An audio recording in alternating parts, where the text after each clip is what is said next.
Welcome, CEOs. Here is where we bring you the brightest minds in the beauty business to share their journey and their insights and tips for success. And today I have someone truly special joining me, someone whose hustle, resilience, and passion for the beauty industry inspire me every single day. And even though we've met only a couple times in person, I knew instantly that she's one of us. She's a go-getter, a dream chaser, and someone who refuses to let anything stand in her way. And she's not only a skincare expert, she's a master facialist, a bridal artist, a skincare guru, and an expert in lymphatic drainage, body treatments, and so much more. But what makes her story even more powerful is how she's built and rebuilt her business from the ground up multiple times, every time life took her to a new place. Now, from studying psychology to becoming a thriving beauty entrepreneur, she has carved out her own success running a beautiful home med spa, hosting online workshops, networking events, and empowering other beauty professionals to do the same. Her journey proves that no matter where life takes you, if you have the passion, the work ethic, and the right mindset, you can always find a way to grow and scale. But before we dive into her incredible story, if you are finding value from these discussions, learning from other beauty CEOs, and feeling inspired by real success stories, hit that subscribe button and turn on notifications so you never miss out on a new video again. Now, let's give a warm welcome to the amazing makeup and skincare guru, Shakereen.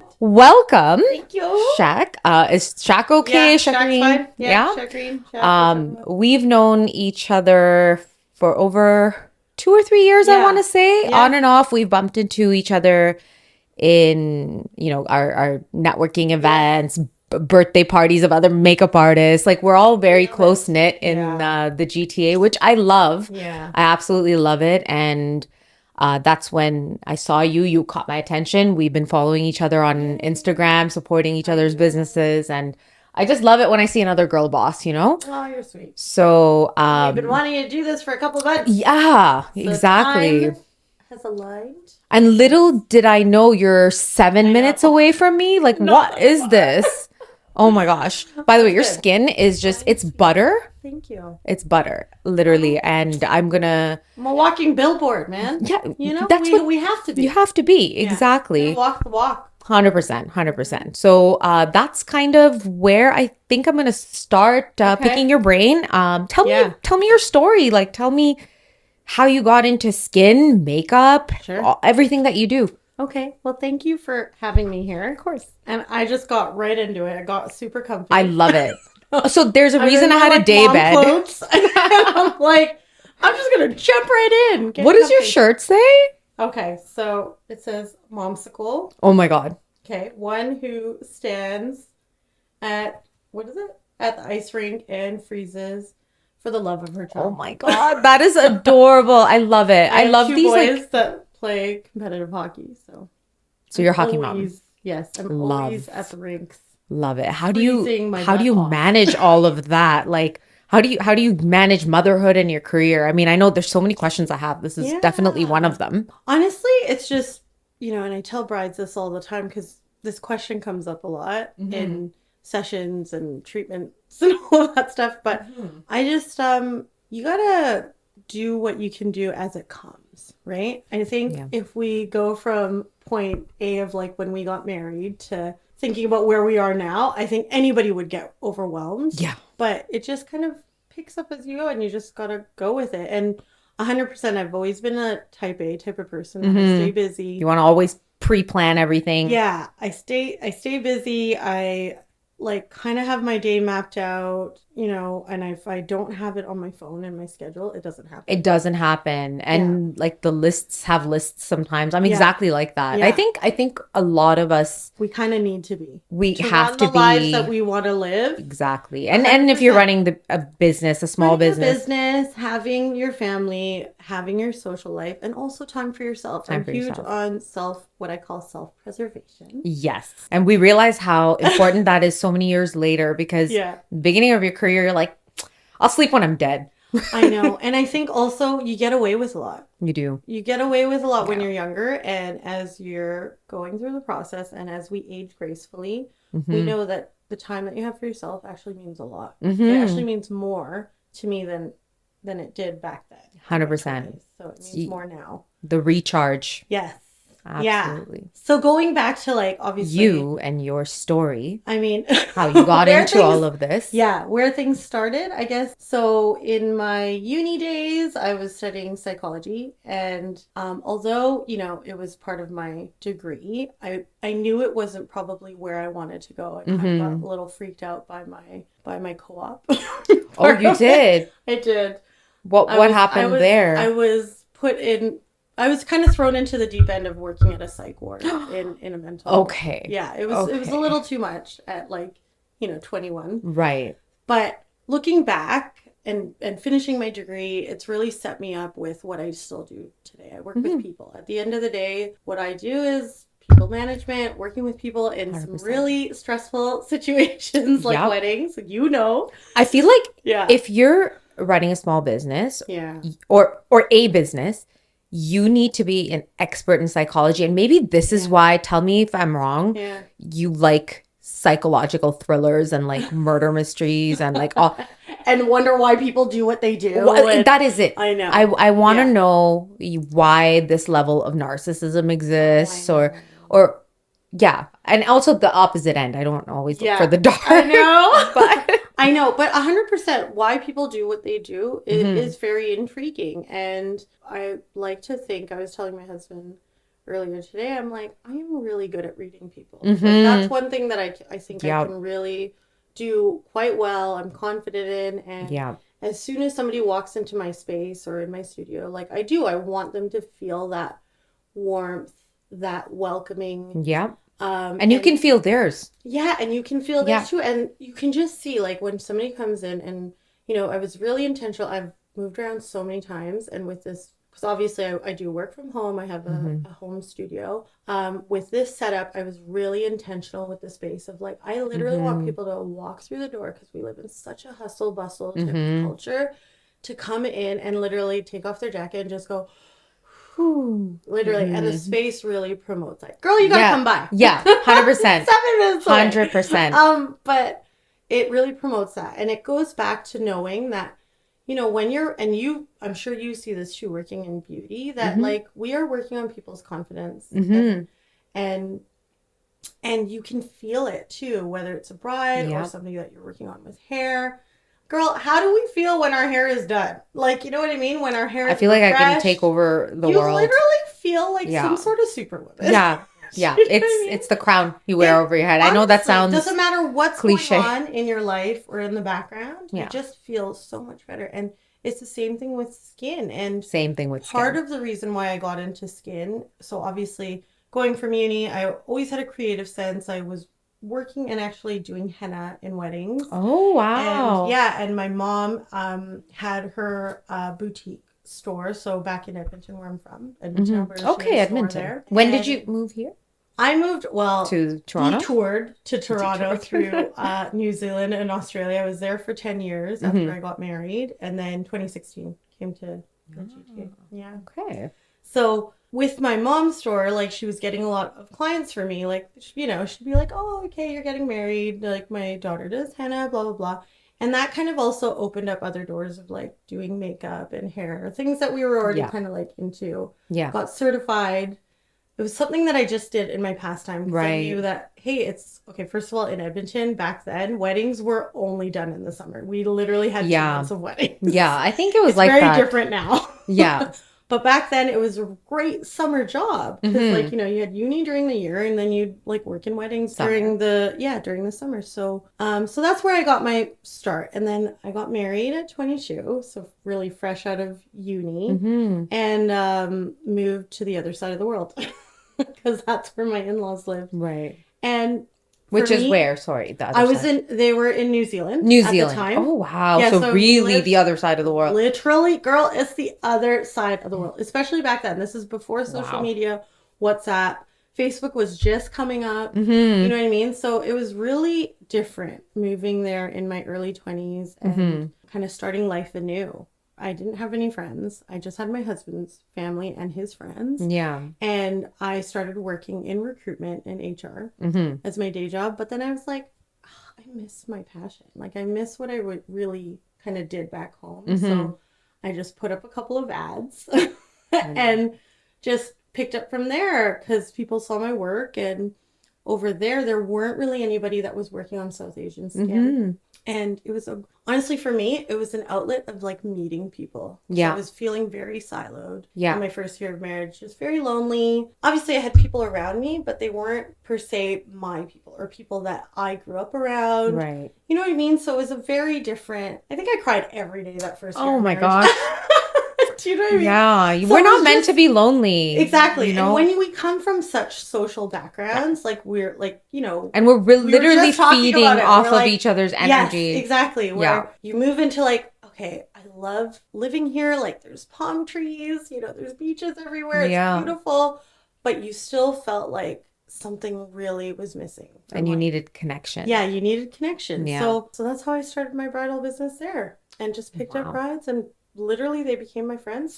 So you've essentially just always been on the move. So you've have. sort of picked up where you've left off and Yeah. you've just started over over and over again. and over again. And I think, don't you think that it just becomes an art form at this point? Yeah. Like you have certain processes now in place 100%. because I pivoted from doing makeup and hair in bridal to hair. Yeah. And I thought about every single thing I didn't do right in the beginning. Yeah. Because I didn't know my head from my ass, when I was 19.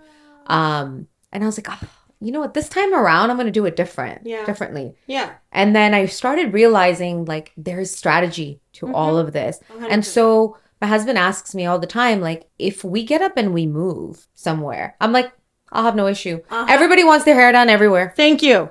Everyone love wants that. their skin done everywhere. It's really hard to find that mentality, to Yeah. be honest, because I think sometimes we get so stuck. So again, I have friends that are like, I'm so still near and dear with in Edmonton, but truth be told, they have never moved from there. You know what I mean? And I love Edmonton. Edmonton's my hometown. But at the end of the day, like I joke about it even with my younger sister. I'm like, y'all need to like broaden your horizons a little bit, you know? There's other things to see and do. And that's 100% what I'm known for in my circles is that there's bets on in our family of like where we're going to move next. That's hilarious. Because like also my husband, it's also my husband too. He can't stay. Do you have like a minimum radius or a minimum distance? You just no. Like I've even in the GTA over, so it's been like 9 years. I think I've moved like 16 times. Oh my gosh. And especially if you're a home-based business, a lot of times people in the beginning are looking to go to somewhere, like they want to be in close proximity to their service providers. Yeah. Until they've built that relationship with you. I mean, like sometimes I'm sure you do too. I have clients that are coming from Oshawa. I know. And I love it. I love that. I so cry much. every I time. know. Like I just don't understand I like had what I've another- done to deserve this. I know, it's sweet. I had another makeup artist that came to me on the weekend for training, and she literally lives out past like Waterloo. And I was like, thank you so much for coming. Just- like, that's really kind. Stop. Like, you have so many choices out there. Yeah.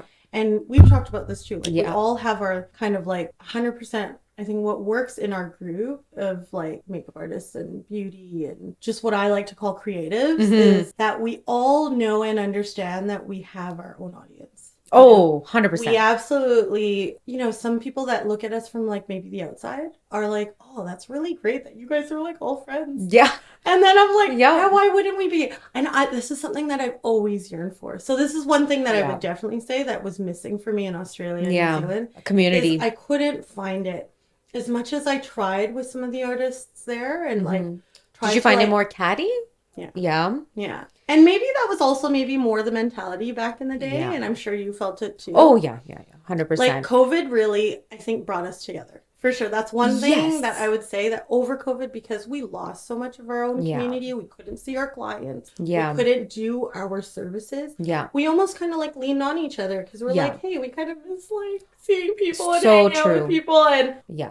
working in beauty. So we resonated with each other really well. And you are yearning for that. experiences. And we Yeah. all were, I think. And I also feel certain individuals that started around the same time, those are the people that kind know. of came together. I don't mean to like, I'm not trying to be ageist or Yeah. it's just, you can kind of see Yeah. the clicks. Yeah. So there's For a lack term of that a I better use, word. actually.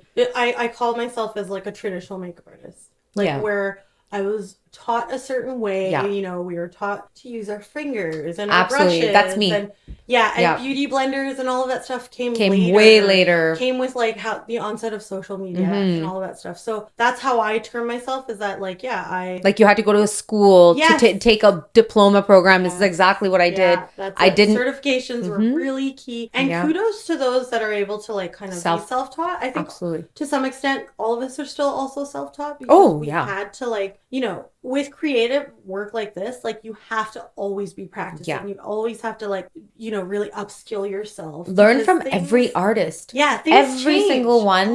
the It doesn't time. matter. Like Yeah. there's a particular style this artist has or does, and I want to know that. Yeah. Because you want to build your range, right? Mhm. Because I do see sometimes certain artists like fall into the same Patterns. pattern and they have the same style, which is Yeah. great. Like that's your signature look. Absolutely perfect that. Yeah. But being able to like spread your wings a little Yeah, bit, it's so, 100%. and that's the mindset I've always had. Yeah. And I think that comes from being a traditional artist. Yeah. Because that's what they drill into your brain. Really how we were taught. It was really how That you learn need from to be- everything, everyone, And everywhere, you need to be all in, at like, once. diverse environments too. So I really appreciated my career in Australia because I got to work like fashion weeks and editorial and, you know, still did weddings as well. Like it really expanded and again, worked on really diverse skin types and just different shades and tones, which was amazing. So it really gave me a nice foundation of when I came to Toronto that I was very well versed and experienced in working with diverse people. And then I had the skin background too, which I took up over there because, you know, with me traveling back and forth. So every year when I was living on that side of the world, I would still come home.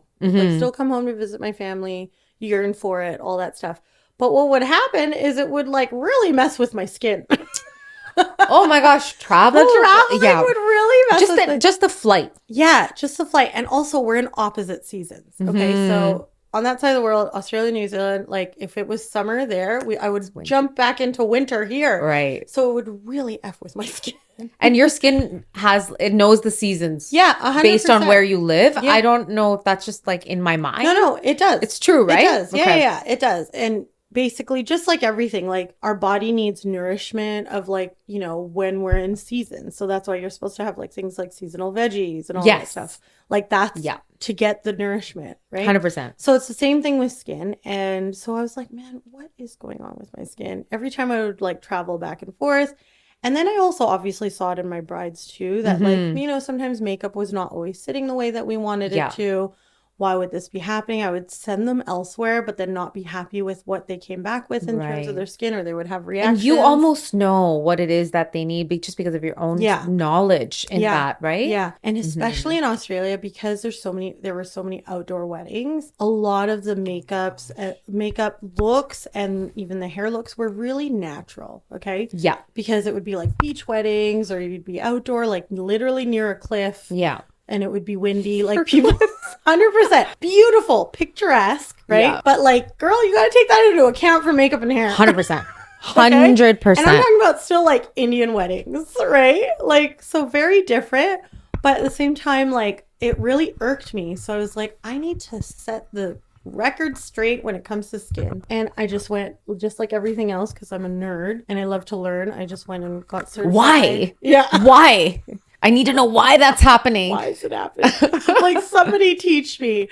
And then you'll zoom into the picture. Yes. It's like, yes. what could I have done there? But it was amazing. Yeah. I really appreciated it because it's at the end of the day, it just again gave me the foundation of like, just building our knowledge set and then being at the same time that, hey, okay, now a bride can actually just come to me for everything. You know what I mean? Right. So, I love that. I love that. And so then you went and trained in a different city. Actually, we lived in Sydney. I went back and forth to Melbourne, obviously got training there and then brought on a few devices. And this was medical aesthetics Yeah. or Okay. Yeah. Brought on a few devices and then slowly kind of got started. So I didn't really advertise it at the time per se, but it's just word of mouth. Right. Word of Because mouth it all happened. just is connected. Yeah. If it's a bride, As soon and as you're like, brides let me started just using me, you know that when you're doing a great service, that person's going to tell 5 people. If you're doing a bad service, they're going to tell 12. 100%. 100%. This actually is a question that I've been thinking about for the last little while, just because I've seen consumer buying patterns, referral patterns, all of the patterns have changed, right? Do you find that people are referring less? What I mean by that is until you don't sort of have certain things in place, right? This is what I think happens. So 100% still believe that people are like referring us. Okay. Yeah. But what happens is, you're right. Yes, that's what I mean. Yes. They're still like, hey, have you been to so-and-so or have you heard about so-and-so? Because people love sharing. What people do is they check their social media and they're like, who's the name? What's the handle? Let me check them out. And then they might check for like reviews. Right. Do you know what I mean? Or testimonials. Yeah. So that's where it's so important to still have a presence on social media. I agree. As much as us beauty gurus, I was literally telling, I met with some brides a couple of days ago, and I was literally telling them that, like, listen, at the end of the day, you're going to pick who you're going to pick, right? You're going to pick who you're going to pick. But at the end of the day, what you want to see is like, is that person communicating well with you? Yeah. Are you feeling like they're taking on your feedback, vice versa, giving you advice where you want it? And then you basically kind of go from there. Yeah. I think communication is key. Yes. Customer experience needs to include communication. If you're unable to do that and unable to like articulate yourself and your services, you are going to come across problems. You're spot on with that. And this is why someone like you and me, we can move wherever and pick up wherever. Yeah. Confident in that sense, absolutely. Yeah. That if you're able to articulate your services properly and find your people and find clients that really like you, you will thrive and do well. Yeah, I agree. And kind of another layer to the referral aspect, and this is more speaking to the newcomers who don't necessarily have a social media presence right now. Yeah. What I mean by people are referring less was they have to be sort of directed and like reminded often. So let's say they complete a service, like they need an automated email or text messages like, hey, refer a friend, you get 10% off, or you'll get 10% off your next service. I would even say that even just your follow-up, whatever it may it's be, in the follow-up. It's so much more important today. Solidify the process. It's not a one and done. And that's one of the reasons why also I'm happy to like pivot away sometimes from bridal, because here and there, or why I also enjoy skin is that you still get the relationship part to it. Exactly. I mean? Like, and I'm sure you see the same thing with hair, that like we still get to see the I love that they come back. Yeah, they come back. You have clients that are there for like 3, 4, 5 years that have come to you. You really get to know one another. You know how to work their hair. You know how to work their skin. So I miss that. And you know whether he proposed or you ended up slashing his tires. I know. Girl, stories. Girl, okay. Honestly, like sometimes I have clients, they are already telling me about what's happening before they've like laid their head back on the right. And I find like I'm sitting there at night. Sometimes I'm like, I hope she's broken up with that guy.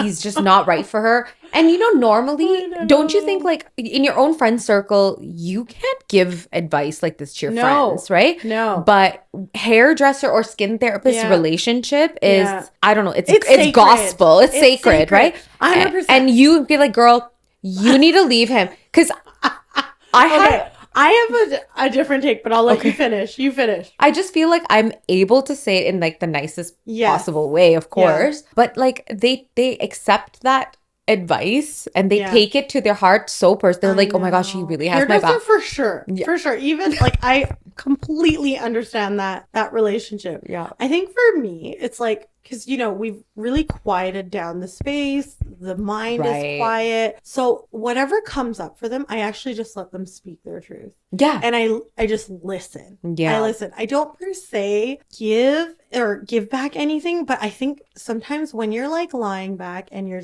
you know, your heart has softened, you're literally letting out that sigh of relief. You just need to, it's almost like, it's kind of like brain dumping. Like It love is. brain dumping at the end of the night, to like, 100%. you know what I mean? But it's very similar. And then guess what? When I'm doing the massage later in terms of like lymphatic drainage and after their mask and everything, they are lights out.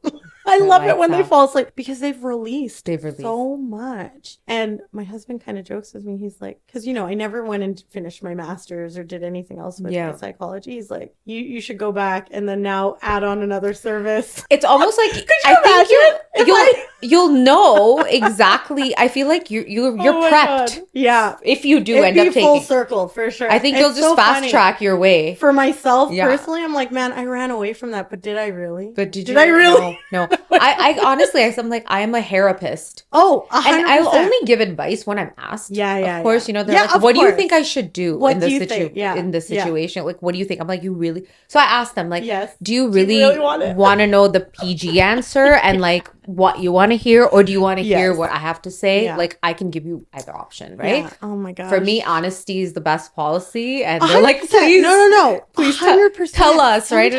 Sometimes the things that I hear, I'm like, this is not real life, but it is. Oh my gosh, for certain people, it is, and it breaks my heart. Yeah, but at the same time, you know, they literally just need. For me, I see it as like they need somewhere to release it. They can't tell their friends, they can't tell their family, they can't share it with their coworkers. So that kind of segues into my next question to you. And this is more so advice for new skin therapists. Yeah. So if you could give, like, let's say 3 pieces of advice to someone just fresh out of school. Yeah. That's ready to sort of start a home-based business. They're like, you know, I'm not going to go start working for someone. Work for someone else. Yeah. Maybe they'll do it for like a month just to sort of get into the flow of things. They're exceptional in their work. They've done all their research. So yeah, that's. I would still encourage them to work somewhere for a couple months just to kind of understand the process and the flow of the business, and then 100% work on the back end of like bringing in your own clients. So I've even like come across that with like massage therapists and stuff where they work at a certain, you know, brick and mortar. Yeah. But then they take their own clients on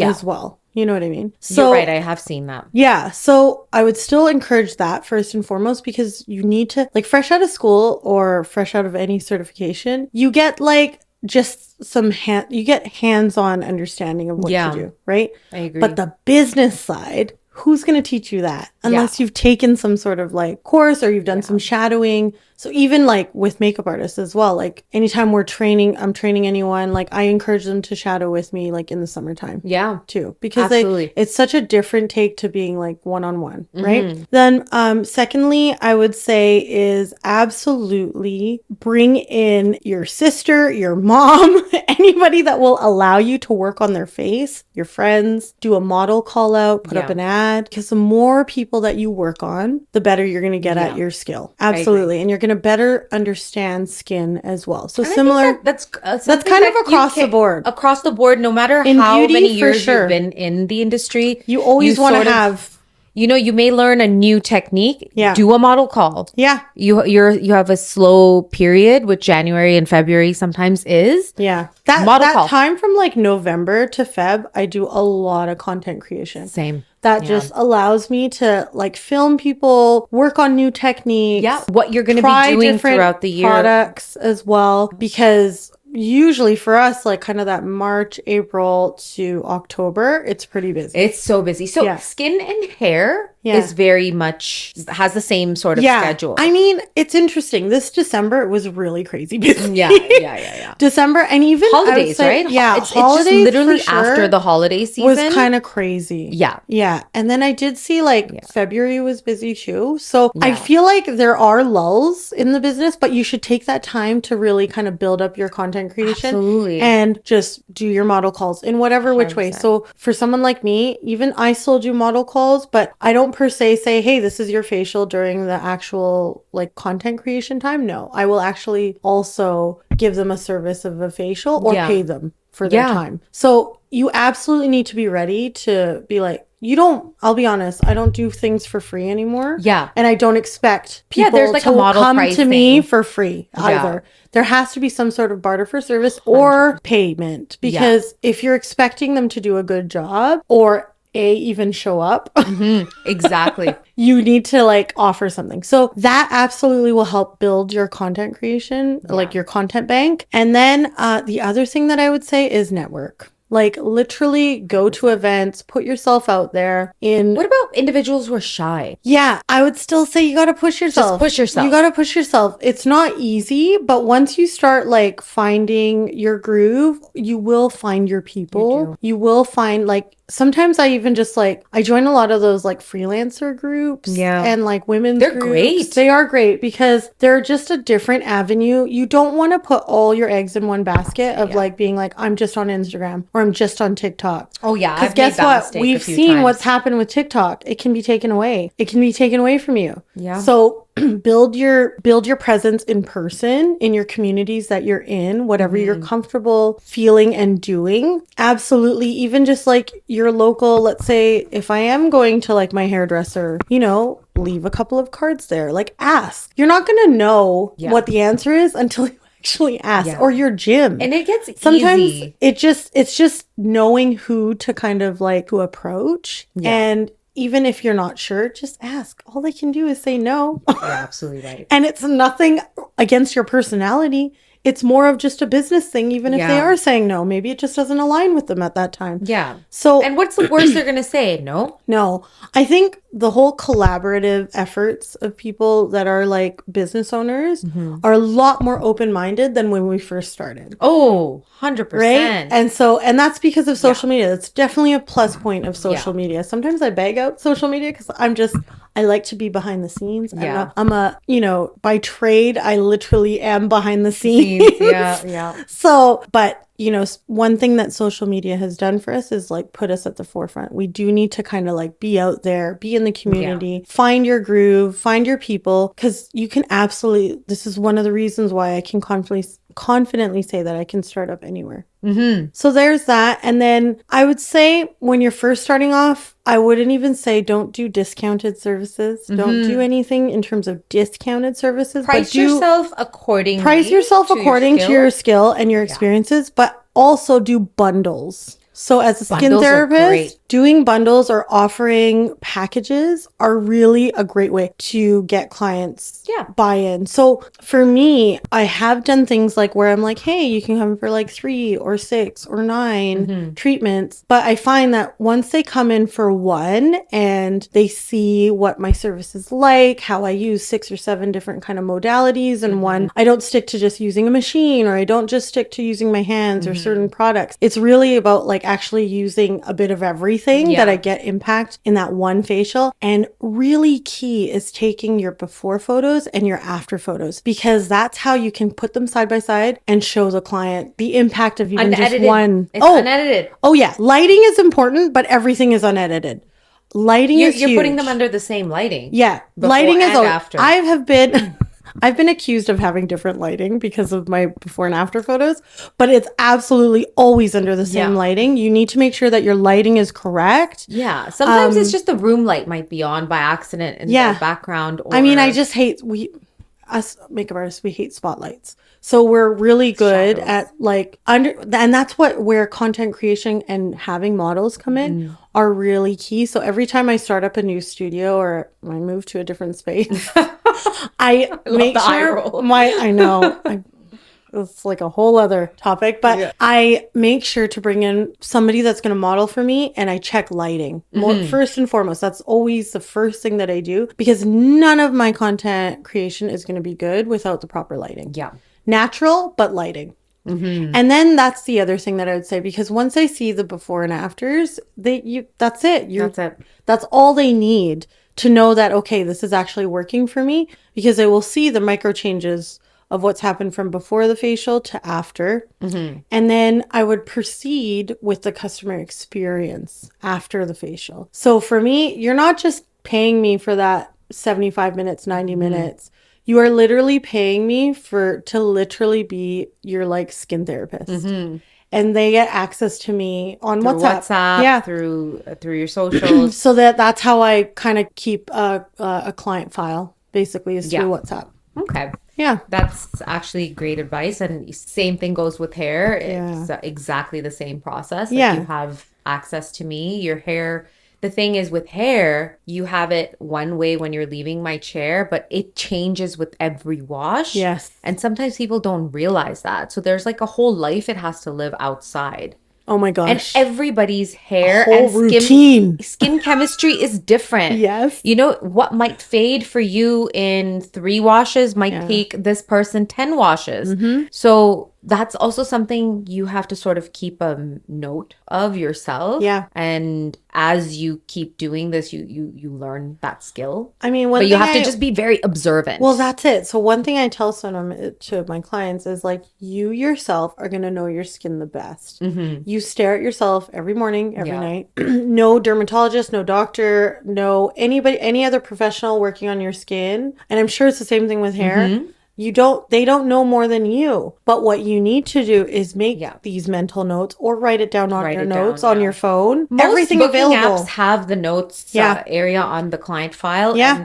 And this is something I actually learned when I was working in the real estate side of things in the beginning of my career. My boss would make me write down every single thing that we ever talked about in their client file. And that that prepped me. Yeah. Because I was like, what am I noticing? What have I used? What did they say? I mean, obviously, I'm not going to put the entire conversation down. But no, but you do need touch points. You need touch points. Because if you're getting to a point where, where like we are, where you're dealing with 150 to 200 clients a year, potentially, like how are you going to remember them all? You're not going to remember any of it. And when you read their file and their notes before they come in, and they're like, and you like, oh, how's your dog, by the way? Yeah, they love that. They love that. They love that. Sure, sometimes you don't remember everything, but it's nice. Yeah, 100%. There's a human side to it. There's a human side to that. We have to kind of keep that in mind, but we also need to keep in mind the business side. I think that's also part of our brand, like the human side. There's many times I've gone to other service providers where I'm just like,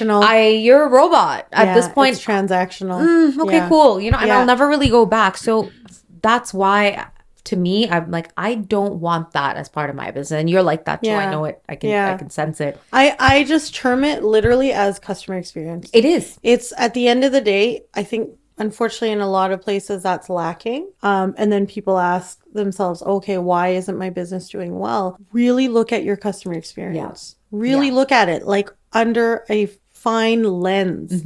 Are you doing everything? Like sometimes we do. Sometimes we're like, okay, it's an eye for an eye. It's 75 minutes. This is my appointment. That's it. That's all you get from me. But is it really? Like, if you want that retention and that relationship to build, I can absolutely say that 90 to like almost 95% of my clients come back. Yeah. And I think when it comes to customer experience, this kind of brings me to my next question. Considering there's like a lot of debate around home-based businesses, and some think that they're not as legit as like the brick and mortars, right? So I feel that customer experience and the client experience from start to finish has to be that much better in order to. But what would you say is the thing that you need after the customer experience to really make yourself stand out as a home-based business? Because I think a lot of individuals are headed that direction in Toronto, in the GTA. It just doesn't make any sense anymore to set up a spa or store or hair salon anymore with the rent. I think there's pros and cons for both. Okay. So for me, as of right now, it's a lifestyle thing. For me, I have young children. Yeah. I do need to be available for certain hours of the day. And I've literally built my business around my life. I don't live to work. I work to live. Yeah. Absolutely. So for me, it's like, okay, when can I make sure that I have intentional time with my children versus not having to commute in traffic, GTA traffic, back and forth, which I think is such a waste of time. Such a waste of time. And I know that like the way that I've built my home studio, we have soundproofing. We've created a space where it's like they have a because I do spa services, like body services as well with lymphatic drainage and also body scrubs. So there, you know, I have a washroom that has a shower in it. So it's a very personal space. Like it is that I take, you know, one client at a time. It's not having a waiting room, none of that stuff. The appointments are scheduled well beforehand. And my clients love coming for late night sessions because they literally can get their facial done, get their body treatments, their, you know, their lymphatic drainage, their massage, their, you know, body scrubs. They can get it done and then they can just go home and go to sleep. And they'll have the best and they have the best sleep ever. Literally. Girl, you gotta come. Yeah. You gotta come one time. But I'm gonna get some dates from you after this and book me in. I need some TLC anyways. It's been 100%. And I'm a bit due for it. And that's it. And like it's such a personal service instead of, and again, I've worked in like brick and mortars. There's nothing wrong with it. No, there's nothing wrong. There's nothing wrong with it. But yeah, as a business owner, you're thinking about other overhead, right? It's crazy the real estate market for the past few if years. You're like so much of your hard-earned money. I feel like you're working to actually pay the bills. I know. And then you pay your employee and your staff because you need to have that. Yeah. And even, you know, I love and you need to be on site all the time. If it's then your business, right, that you have to be careful 100%. of. Yeah, there's so much of that even happening, and it vandalism. Vandalism. That's the word that I'm thinking. Yeah, it breaks my heart when I see like a door or a window or something like that. Like, yes, insurance is going to cover it, but guess what? That also raises your insurance premiums a lot of the times, and when it's not even your fault. Yeah. So I mean, these are things that like if you have a team or like a group of you that want to like work together and absolutely like collaborate with and. Which can get complicated if you don't have your contract. Like I said, there's like pros and cons. Like I just know for me right now, the last kind of 10, 12 years, it's worked really well for my family and I. I encourage it. I encourage it with new beauty business. There's nothing wrong with it. The one thing I would say, Sonam, for sure, is hold yourself accountable. So as a makeup artist, I've seen a lot of nasty, like working fashion weeks and like working even editorial or for like magazines, like, and working alongside other artists that are like, you see a lot of unhygienic things. Oh gosh. Don't even get me started there. So for me as like a skin therapist and still working like in bridal, like hygiene is an absolute, I can't. Don't be gross. I don't know if you're willing. Yeah. Maybe we'll do another collaborative session where we'll actually talk about specific hygiene practices in makeup, in hair, and in skin. I think it's so important as a beauty business. It's so important. And it's all you do is clean outside of work. Girl, my laundry. I just feel like when I'm not working, I'm cleaning. Oh, 100. Oh, and if I'm not cleaning, I'm taking care of the house. Yeah. You know, because you have mouths to feed, right? Yeah. So one way or another, you're just like this housekeeper 24/7. I know. But you know what? It's fine because it's in your own home. Yeah. It's at your own schedule, at your own pace, and you're not spending that time traveling. But right? let me just tell you something. When it comes to client experience as well, clients can tell. Clients can tell if they're coming into a dirty space or they have to walk through. Now, I'm not saying that you have to have like a separate entrance for them all the time. Yeah. But you need to make sure that if they're coming through your area, your home, your, you know, to your own studio space, it needs to be tidied and cleaned.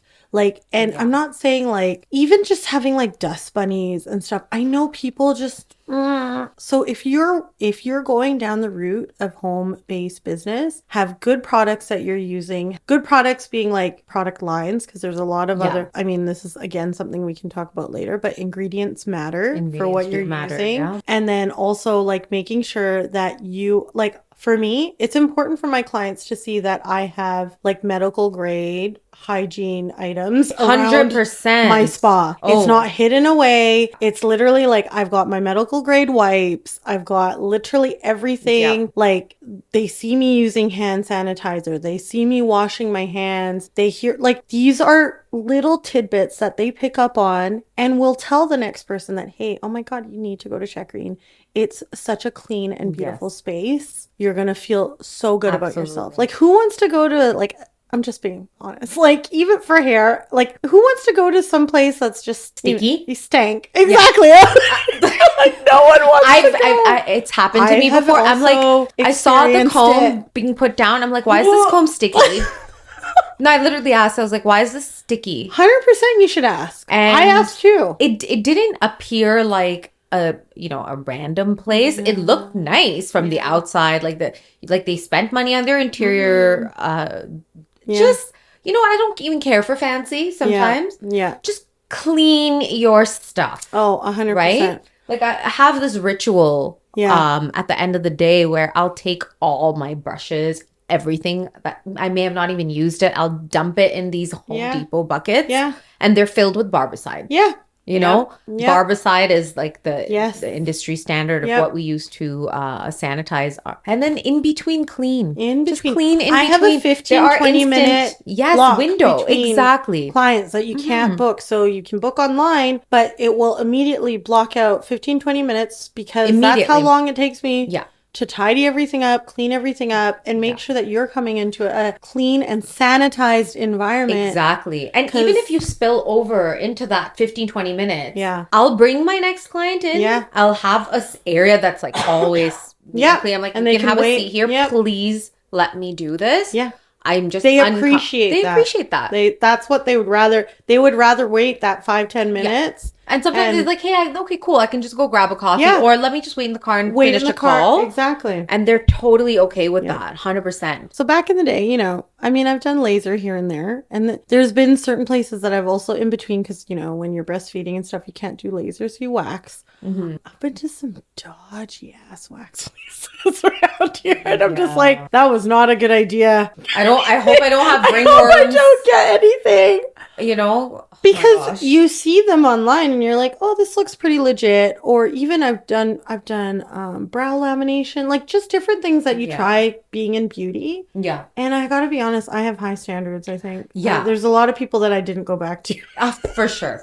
So don't, the message is, the point is, don't be those people. Yeah, don't be those people. I've had actually a lot more positive experiences in home-based business. That's why I was encouraged to set up my own. My first laser, actually it was a client. It was a makeup client of mine that had gone to do makeup, and she had a whole operation. I think she had like 2 estheticians and I think her full-time nanny who had moved here from the Philippines was a nurse back there. Wow. So she got her certified. Yes. And she got her on the books as well. So now you not only have in-house full-on help, and then you're making use of her time. You're paying her well. Yeah. And I saw that whole operation. I was like, mwah, chef's kiss. 100%.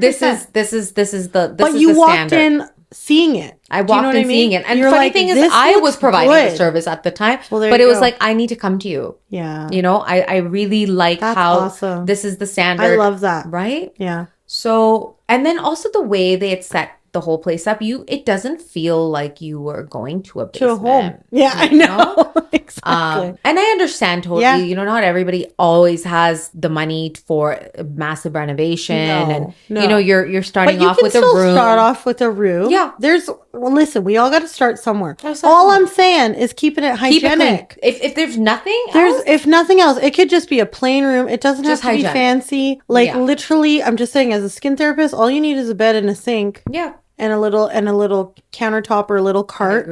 And guess what? That's all. Like, keep it tidy. Don't clutter up the space. Yeah. Keep it neat. Like, make sure that you are showing that you have different sheets. Get a diffuser. Yeah. You know what I mean? Like, small, simple things. Like your towels are clean. Yeah. Yeah. When the towels turn yellow, you need to get rid of them. It's time to get. You need to get rid of them. I agree. Bleach isn't cutting it anymore. So sorry. Oh my gosh. And then there's bleach stains too. Yeah. Oh gosh. Yeah. No, so anyway, so these little details you should, regardless of where you are, whether it's brick and mortar or your home, but more so focus on these little, because it is part of the client experience, Yeah. right? When they come into your home, they're already coming sometimes with preconceived notions, and you want to squander those. Yeah. You want to squash them Right off the bat. Yeah. So I have another rule in my household because I have 3 boys. Okay. They know when I have a new client coming because I'm like, I don't want to hear no, not a peep from upstairs. Because my clients are not coming here to be stomped on. No running. No running. Even though it's soundproof, I'm like, no, nothing. They're not coming. They are literally coming to decompress. Yeah. To get away from their family and their lifestyle and come here and chill. So that is also important to let your family members know that you do run a home business. You have to tell them, pretend I'm on a Zoom call. Yeah. All day long. That's okay. That's it. And that's fine too. So yeah. Yeah. I guess it's a little more forgiving in hair because hair is a little bit more lively. Fun and for the most part, we're blasting flamboyant movies and we're binging shows and we're just like, honestly, people wonder how I watch so much TV. That is how I get all my TV time with my clients. With your clients. And it's 100%. the best, right? So in that sense, we're noisy. Yeah. And we talk a lot, but it's a different type of relaxation. Like 100%. They'll You're chilling with your girlfriend. You're chilling with your girlfriend and getting your hair done and getting real advice if you want it. Yeah. You know? Yeah. So it's a little bit different, but same but different. Yeah. Right. But still in a professional environment. You know what I mean? Like, I get what you're saying. Yeah. But at the same time, I'm sure your clients come in and just be like, okay, yeah, I'm going to go chill at Sunham's. Like, I know that I'm going into like a professional environment. She's going to take care of my hair and my work will never suffer. Exactly. You know? I'm going to come out looking fabulous. Yeah. So no, that's awesome. Yeah. I think creative people, when they turn their creativity into their passion and their work, they start to look for another thing that's another outlet. Yeah, 100%. And until that becomes your daily job. So sort of like what's happening here. I started realizing that content, I love creating it. And I need to get good at it. You have a voice for it. You think so? Yeah. Thank you. Yeah, thank you very much.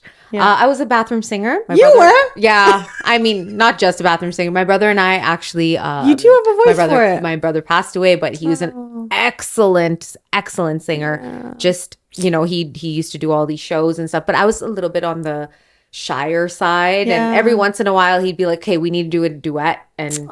we just perform.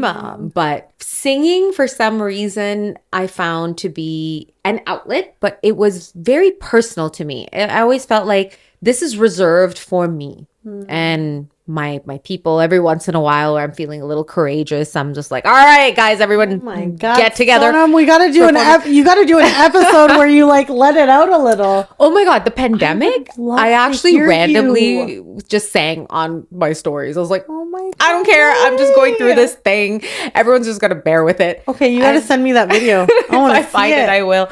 But it comes down to the voice. I wanted to create content to have a voice and to be able to give people a voice as well. Yeah. And so here I am. I feel like this is the next stage of life.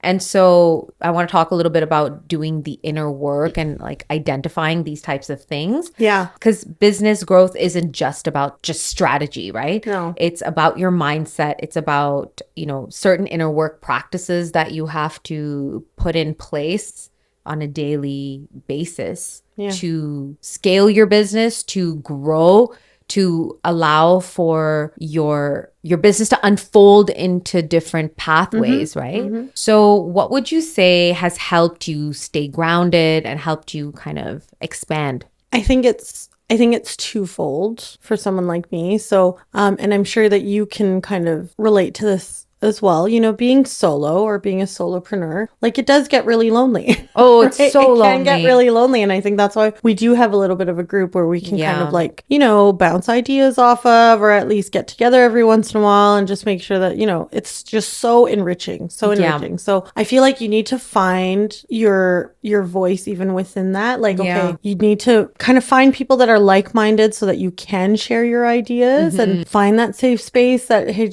just, this may be where I'm like headed or what I want to try to do. But you also need to find that within yourself. Yeah. Because being solo, I think, you know, I mentioned to you before, like sometimes, like, yeah, we have our husbands or we have our family, but they don't really understand because they, you know, they work in their own fields or their own industries. And you're not as relatable to them in you're not, in those areas. you're not like being on your own, having an entrepreneur, like an entrepreneurial mindset means that you do still need to allow yourself to shift. Okay. And not to also silo. And which I think also works with our creative brain as well. Because it's not about just like, you know, sometimes you come across people that have like worked in a job, like a 9-to-5 job for like 2-3 years to up to 25 years. Yes, you're right. But even the ones that are like, you know, after a few years, they're like, oh, I'm just getting bored. Like, I'm going to start looking. Da, da, da. We have the same thing. It's the same thing. We have the same thing, but you just need to see where you can pivot and where you can shift. And I think for me, I mean, obviously, I've had the location changes. Yeah, so that kind of part of it. So anyway. that forces me to kind of like almost like not get bored. You know what I mean? Not be like, okay, well, this is another challenge. Like, I'm going to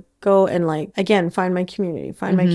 So there's that. But then what I've also done is I've upskilled. So I started off, like I said, doing henna, right? Then got certified in like makeup, then took hair courses, then made sure that I knew how to drape a sari. And now I know how to drape a sari 10 different ways. I love that. So, you know, and then obviously we know there's the skin aspect. So I've always relied on myself in terms of like being a forever student. I don't think that there's ever a time that I could say, or even ever a year in my 20-year career that I said that I didn't take a course. You know, I've added on like massage and lymphatic drainage as well. Like there's so many things to learn. There's so much. There's so much. And I love it. And it's literally made me like a one-stop shop for people where maybe I don't do 4 or 5 brides anymore in a day, but when I do get a bride, it's intentional. Exactly. It's intentional. It's literally like you're giving your focus. They're already working with me for anywhere from like 2, 3, 4 months, 5, 6 months. I know their family members. You know their skin. It's a beautiful, You know everything going on in their life. Yeah. You know, you have this personal connection with 100%. Them, and now you get to dress them for and that's their wedding. What's nice is that like it's literally like getting a friend ready for their, it is. Like how different is it when we get that opportunity to 100%. Like get a friend or like a cousin ready for their wedding. You Call know me old school, but back in the day, like back way back when, during our parents and maybe even the older generation. Yeah. Those are the people who would get you ready. Yes. Your Sahelia, right? Your girlfriends and your, it's a different vibe. And even like, that's it. Like the moms know me or like, you know, their sisters have used me before. So we're kind of bringing that old school value into this, situation, right? 100%. Which I absolutely value that. I mean, myself. I have, you know, even like clients that are now bringing in like their daughters for their skincare and stuff, which is literally what I wanted. Like it's one of my biggest goals with skin, especially, is that we're not just out here like changing individuals. We're changing the mentality of like how families are working. Like literally my clients are like getting their husbands on like certain skincare routines and their teenage sons. And then like we're literally changing, like how much trauma do we have from like skin? Let's be real. So like much. As a teenager. I was on Accutane. I was on Accutane twice. Twice. And it didn't make the any best sense. Thing ever though when you the purging stage. I know, done. But it also makes me realize, like, I mean, now looking at it from the other side of like, there's so many side effects that can happen. There's a time and place for certain prescriptions, but also what's happening is that they're unfortunately are sometimes still being overprescribed or prescribed too quickly. We're not giving the skin an opportunity to do its thing. So that's where I'm like, okay, but we're still out here changing lives in the sense that, like, you know, it's not coming from me. It's actually coming from God. I totally believe that. You know what I mean? And that's actually my next question to you. How much do you think faith is important in this situation? I think I get emotional. You know, I get emotional too because it's really interesting because growing up, I always had faith. Yeah. But it was sort of on autopilot, right? It's like, okay, this is what we're supposed to do. It wasn't until going through so many seasons and so many stages of my personal and professional life, did I feel like I had to grab onto it even more. Yeah. So, Yeah. and now that is like the center of everything for me, right? Yeah. And that's what carried me through all of these 100%. things. So, how would you say faith has affected your experience, and why do you think that's so important to have? Yeah, 100%. Like growing up, obviously I'm Muslim, so Islam was always around our family, our household, and even going through my teenage years, there's just set rules, right? Yes and no, yes and no. This, I have two sisters, so we were three daughters. Right? My poor dad. So you know what I mean? A lot of hormones. Just a lot of work. But we tried our best in the sense that we stuck to just understanding that hey, there are things that there are boundaries set, and we should try our best to adhere to them, right? Now, my sisters will laugh, but I do kind of come out to be sometimes the black sheep of the family. Okay, so for me, so there has been a tug and a pull when it comes to faith. Okay, tug and a pull. And like I said, I moved away from home like when I was 22. So there wasn't really anything else that could really tie me to like what I was doing, or even maybe like my family wasn't there to really watch over me. I really did kind of like come back to God. You know what I mean? Come back and forth, back and forth. And there are times in my life that I absolutely can attest to being like, okay, this is God telling me something, or this is me needing to rely on my faith because I literally have nothing else. And surrendering. Completely surrendering. Every time I have been in that situation where I'm like, you're gonna make me cry. It's a very powerful thing. It really is. Yeah, and really, next time I have you in, I actually want to talk specifically about this. This is like a whole other level, right? Yeah. And I think more and more people are starting to realize they need to grab onto it, because everything going on in the world, one thing after another. More than anything. Yeah. It keeps your light on. I think 2019 we were in a bubble. We were all in that there was that movie Bubble Boy where we're like all in like our own little siloed bubbles and just like going on with life. And I think they were like the prosperous times. It felt like that, right? I know. We were just cruising through. And now what's happened post-COVID and post everything that we're seeing in the world and stuff, like it's really opened our eyes. It's made me question things that I used to see on the news when I was a kid too. You know what I mean? And you just believe the news. We just believe it because now we know TV. not to believe the news. I know. And it's just, like, again, social media has opened up our eyes about that, because there's people on the ground that are sharing their stories. And then now you're just like, hold on. Everything that we've been told. And independent media. I know. Right? Which I'm so thankful for. If you think about it, we're actually in some of the best times because we have voices that will challenge. The next generation is going to change the world. They're going to change it because for so long we've had like something over our face, like a filter of some sort. Yeah. So there's so much more awareness. And it comes back down to like God is also telling us to become more aware. There's a paradigm shift. Yeah. I truly believe that. Yeah. So how was it for you during the pandemic? Like sometimes a part of my life, a chapter of my life I want to just put away, but then at the same time I got married that year. So I'm like, bittersweet, I know. And I think that's for a lot of people. I think it was bittersweet for a lot of people. I know a lot of people that had kids during that time. Like I had my second son in 2018, so he was like 2.5 during that time. You know what I mean? 2.5. So it was interesting because I think what it taught me to do, and for many, is to slow down, to really just be like, okay, maybe it should be family first because that's all that we could see. Yeah. Don't focus on all the other riffraff, and it made me also similar to you. Like I shied away from things like being on camera, even showing my work and all of that stuff. But it was more like, okay, now I really need to like put my face to the because that's all we have now. I know. I'm like, because I can't see clients in person, and to still stay in some sort of relevancy. And again, and also helping them keep up at home. So right. So that's what I was gonna get to, is that like I actually started an online program, and I had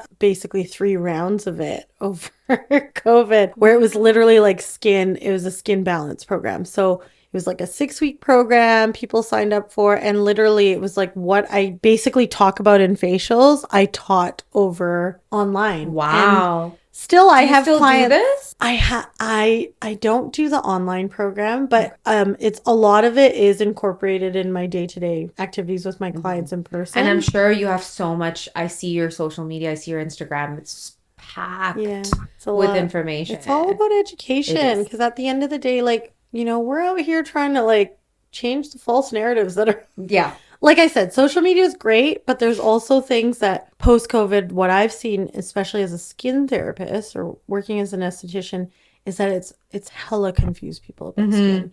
Because you remember everybody was kind of going more barefaced. Yeah. People weren't wearing as much makeup because they didn't have to. And then people were focusing on skin, which I loved. I love that. I loved, but at the same time, they were also messing it up by like trying all these random products And combinations. that don't really work together. And then using ingredients that are tended to be used in certain parts of the process with skin, but using it too early. Yeah. So, or using too many actives. at and once. all at the same time, and then really messing up your skin, which, then you're ruining the barrier. You're ruining the barrier. You're literally, you have to work your steps backwards. It's a lot harder to kind of work the skin from that point. Can you repair the barrier? Absolutely. It can be, right? Absolutely. Because there's cell you can change turnover. skin type. Yeah, I do believe that. You can change I have skin type. changed my own skin type. Exactly. You can change skin type. You can repair the barrier. We're taught as an esthetician that, you can't really, it's verbiage. It's all verbiage with marketing material from like products and stuff. But, even certain products will be like, oh, we can change pore size. You technically can't. Technically. But I have absolutely changed pore size on clients. I love that. Okay, I need to know a little bit more about this because it's hereditary. We develop pores around here. Yeah. On the other hand, I look at myself and I'm like, you've got just gorgeous part skin. of the aging. Yeah, like, it's just skin. So we all have pores. It's one thing. We all have pores, but what happens with gravity, because we're fighting it, the anti-aging side is fighting against gravity. Yeah. Gravity is going to pull down. Yeah. Okay. So that's where the pores start to like appear or look like they're bigger, but there's ways to make it appear smaller. Does that make sense? That makes sense. Yeah. Thank you for that. And thank you for that compliment. No, you've got gorgeous skin. It's all the tretinoin. Listen, there's a time and place for tretinoin. There is. Yeah. I have some of my clients will know. I have a love-hate relationship when it comes to tretinoin, but there's a time and place. But I think one thing that we need to like understand that there is a place for some of these prescriptions. Do we want to be on it forever? That's the question. No, honestly, I if you do, then you do. You're like, you're ready to go. I was ready. Okay. I've done a lot of things, and I was like, okay, we need to. I'm gonna. When you come in, we'll talk about it. Okay. When I get to look at your skin with my little, but I'm very mindful with it, right? Okay, so that's good. Quinoa sizes. Okay, good. And that's it. That's how I look at it. But not many people are. Yeah, y'all are out there using like dime size tretinoin on your face. Actually, it happened to a friend of mine. Like, why? And then just putting it like everywhere. Everywhere. You're not meant to. You're literally supposed to take it in between your fingers and just gently dab around your occipital bone and then spread outwards. Yeah. Spread outwards. 100%. So guess what? The rest of your face gets it. And the rest of it is like up to, professionals like you to take care of. Yeah. That's it. No, definitely time and place. I'm okay with it. It's just use it properly. Yeah, use it properly. Yeah. And to me, what you guys tell me to go home and do, like, I'm so diligent. Good. With it because there's a reason why you're told. You're the expert. I love it. That is, I truly value your expertise. You've gone through school and you're spending all these years just educating yourselves more and more and more every day. What the heck do I know? No, but you do. But you still learn about your own skin. You do. So I absolutely feel like people at the end of the day, they know their skin the best. Mm-hmm. And what we should be doing as estheticians is like working with that knowledge. Yeah. Right? Again, not working against it. And this is where the communication comes into play. And, you know, certain clients have been to other facialists and they're like, oh, but like I broke out afterwards. That's quite possible. That's quite possible. You could be purging. Purging is different than breaking out. And then I explain what that is. But guess what? Your routine should be able to carry you through the purging and get you to the other side, because skin has layers. As a facialist, when I'm working on the skin for the first time, guess what? I know that that's the first time that the skin is going to feel renewed. But what's sitting underneath deep within the layers is still going to want to come out. Yeah. So that's where you still need a few more sessions potentially. You need to be on the right routine. Yeah. It's what and again, like it's the same with everything. Like when you go to the gym, when you eat healthy, like it's 60-40. Is it all the gym? Is it all that you eat? No, it's a bit of both. Same thing with skin. Is it all that you're going to be doing at home? Is it all, you know, versus what I do in the treatment room? Not really. It's a 60-40. Yeah. 60-40. Yeah, I completely agree. Yes. Thank you. Oh, I am just thrilled here. I feel like we can go on for hours and hours. Yeah, this is so much fun. I have so much more I want to ask you, and No, I think I'm really going to have fun. to have you on one more time. Yeah, sure. And what I want to know is where can my audience or our audience find you, and you know what's next for you? Okay. Yeah. So on Instagram, I'm Makeup Guru Shack. So it's Makeup I'll link it Guru. in the description below. SHAK. And that's probably the best way that they can find me. I'm pretty active in the DMs. I literally look forward to her posts. Yeah. Every day. I'm like, okay, what is she's on my favorites list. Oh, yay. Me too. Yeah. And it's just you just pack so much information. Yeah, there's a lot of info on there. There's a lot of things that I do. So first and foremost, like go check out the community there, and we have workshops. We run, you know, different things. There's different ways to kind of interact with me. But yeah, thank you. Amazing. Thank you so much. Thank you. We will see you soon. Yes. This was so fun. Thanks, Sanam. Wow. What an incredible conversation. If Shaq's story inspired you as much as it inspired me, do me a favor and hit that like button and let me know in the comments what your dream role in the beauty industry is. I'd love to hear your stories, where you're at in your career, and I'd love to connect with you all. And of course, don't forget to subscribe and turn on that notification bell, because I have so many more women in business and their interviews, their business tips, and beauty insights coming your way. This channel is honestly all about helping you level up, and whether you're a beauty entrepreneur or a skincare enthusiast or a lash artist or someone who just loves the hustle, if you're ready to keep growing, learning, and getting inspired, you're in the right space. So thank you so much for watching, and I'll see you in the next one.